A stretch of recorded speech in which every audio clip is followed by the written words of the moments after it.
Hello and welcome to MMA Dogs and Locks. I'm BC Dave and I'll be giving you all the stats and facts on UFC Fight Night Sandhagen versus Dylan Shaw.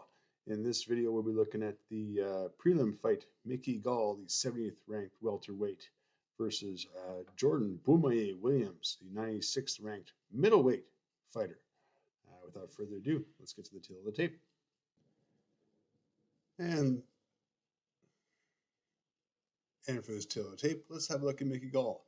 Mickey Gall comes in 6-3 record, average fight time 8.08 against Jordan Williams, 9-4 with one no contest, average fight time 11:29. Height relatively similar, 6'2", 6.1, and weights 170 to 185. Yeah, that's right. Jordan's going to be cutting a lot of weight for this one. Now, he doesn't usually cut weight. He is a type 1 diabetic. And that way, he usually has not been cutting weights in the previous fights of his career. So this will be the first time, depending on how his diet goes and how his weight cut goes with his insulin.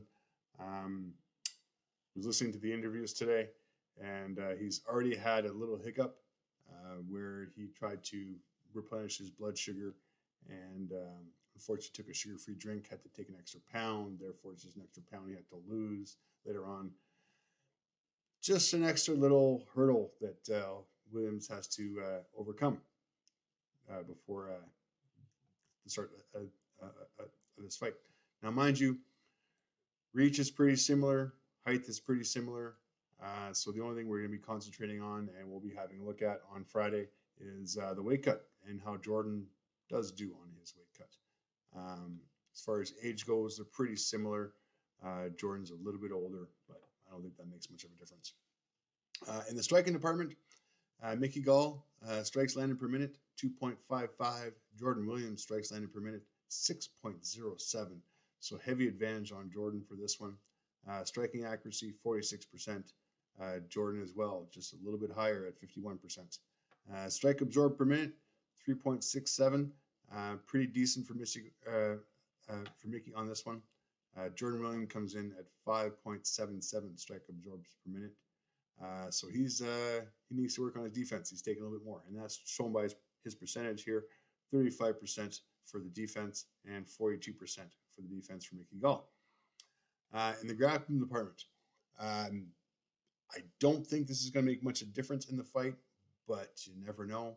Here's the stats for it. Takedown average per 15 minutes, 1.15.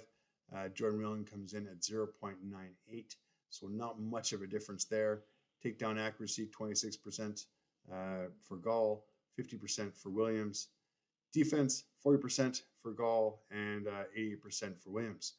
So I'm not too sure if Gall's going to be able to take him down or if that's in his best interest because Jordan Williams, if he does make weight, will be coming in at slightly heavier. So probably not the best idea for Gall to take him down to the ground. Now, having said that, submissions per 15 minutes, we got Gall at 2.1 and Williams at 0.0. Now let's have a look at their records. Let's start off with Mickey Gall. Mickey Gall coming in at 6-3. Now, obviously, Mickey Gall, 29 years old. His big claim to fame was getting rid of CM Punk back in 2016. So, we are talking about a UFC veteran here. He has been in the UFC since 2016. His losses, let's be honest here, Randy Brown 2017. I'm not going to look at that one. We are in 2021. He did lose to Diego Sanchez. Now, that was in 2019. Diego, while not at the prime of his career, was still competing and was still producing up there. And he did lose to Mike Perry. I'm not going to fade that one. Mike Perry, tough guy. And that, he lasted the full bout with that one as well. So pretty decent record for Gall. Not wonderful. Your claim to fame being having beaten CM Punk, not the greatest thing. But still, he's a great striker. He's good on his feet. He shows good movement. Let's have a look at Jordan Williams. Jordan Williams comes in 9-4. 30-year-old, a little bit younger. Now he's coming off of a loss against Nasruddin Imanov. Now in this unanimous decision loss, he took quite some punishment. I believe he broke his orbital, broke his nose. When he went to the doctors, he found out that he was actually fighting with a broken neck. He's not sure when he broke his neck. Could have been in training, could have been against Gregory Rodriguez. Either which way, tough mofo. Kind of impressive. I do have a few issues about his weight cut, and I'm not going to be laying any money down until I see how he goes through the weigh-ins and the face-offs. Once then, I'll be comfortable. But right now, I'm going to be leaning towards Mickey Gall. If we look at the odds here, here we go. Jordan Williams. Let's go with BetMGM here. That's pretty much average, 175 for minus 175 for Jordan Williams. He did start at minus 225, and he is now at minus 1.75. Mickey Gall. Let's have a look at the average here. He started at plus 190, and he is now at plus 145. Although I'm going to hold off on this one until the weigh-ins, I'm liking Mickey Gall's chances. I don't like the fact that Jordan's starting a new weight class. He does have a brand new coaching team. I'm not crazy about that. He's starting new meds to be able to cut weight, and he's already had issues with that because he ended up he tried to supplement with some sugar, and he had a sugar-free drink, so he already has to cut more weight than that. There's too many unknowns, especially with the weight cut, and I don't want to fade the fact that he's a diabetic. I realize he'll be dyeing his hair blue for this fight, but right now, until I see the weight cut, I'm going to be leaning towards Mickey Gall.